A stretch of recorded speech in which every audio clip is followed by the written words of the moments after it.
Remue ménage.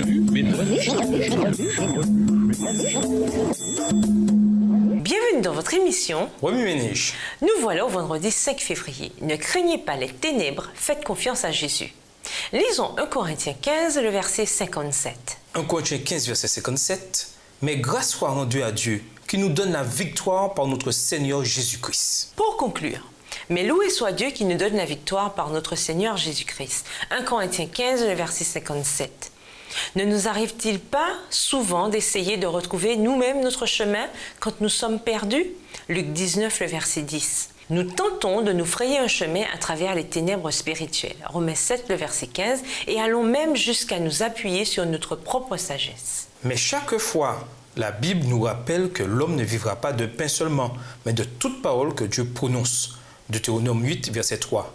Nous avons besoin de Jésus pour remporter la victoire sur le péché et sur nos désirs égoïstes. Si seulement nous faisions davantage confiance à Jésus, nous ne nous sentirions pas perdus dans le désert, luttant pour survivre à cette vie trépidante, déroutante, écrasante, difficile.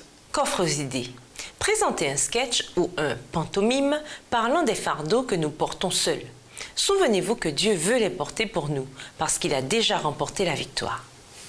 Dessinez une scène où les lumières sont éteintes. Ensuite, dessinez la même chose, mais cette fois avec les lumières allumées.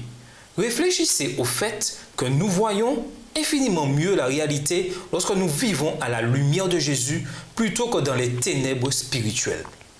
Semez des graines et observez leur croissance. Souvenez-vous qu'il est impossible de porter du fruit sans l'Esprit de Dieu en nous.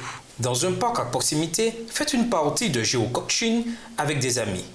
Que ressent celui qui est perdu dans le désert sans possibilité de se repérer? Discutez ensemble. Considérez combien il est difficile d'être séparé de Dieu et de quelle façon le plan divin vise à sauver les âmes perdues.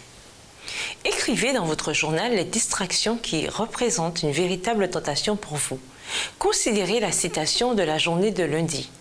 Aussi sûr que nous avons un sauveur personnel, nous avons aussi un adversaire personnel, cruel et rusé, qui fait tout pour que nous nous égarions.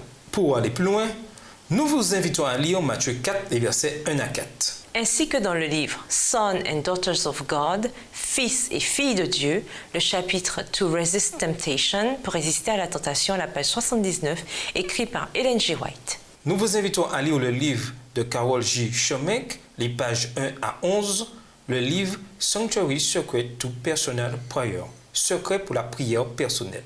Au revoir. Et à demain si Dieu veut. Remue ménage.